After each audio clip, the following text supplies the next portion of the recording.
আমি ফ্রি ফায়ারকে সময় দিয়েছি, ফ্রি ফায়ার সেটার অবশ্যই আমাকে একটা মূল্য দিয়েছে। বাট আমি স্বেচ্ছায় সজ্ঞানে একটা কথা বলতে চাই আপনাদেরকে, যদিও বা এটা বলতে আমার নিজের কাছেই অনেক কষ্ট হচ্ছে। আজকে থেকে এই চ্যানেলে আমি আর কোনো ফ্রি ফায়ারের ভিডিও আপলোড করব না। আজকে থেকে আমি ফ্রি ফায়ারকে বিদায় জানাচ্ছি। আর কোনো ফ্রি ফায়ারের ভিডিও আপাতত আমার থেকে পাবেন না। এই হ্যাক গুলো কারা আনতেছে, কারা সেল করতেছে, এই হ্যাকের যে সোর্স কোড গুলো, এই সোর্স কোড গুলো আসতেছে কোথা থেকে? তো যাই হোক ভাই, যদি কোনোদিনও এগুলো ঠিক হয় তাহলে আমি হয়তো ব্যাক করতেও পারি। তাছাড়া আমি আর ফ্রি ফায়ারে থাকতেছি না, এটাই হচ্ছে আমার অফিসিয়াল স্টেটমেন্ট। আজ থেকে ফ্রি ফায়ারে কোনো ভিডিও আমার এই চ্যানেলে আপনারা দেখতে পারবেন না।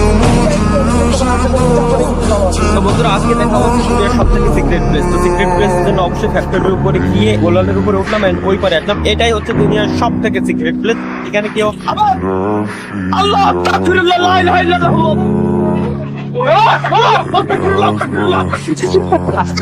লাস্ট আমি একা লাইভ এরা সামনে থেকে গেল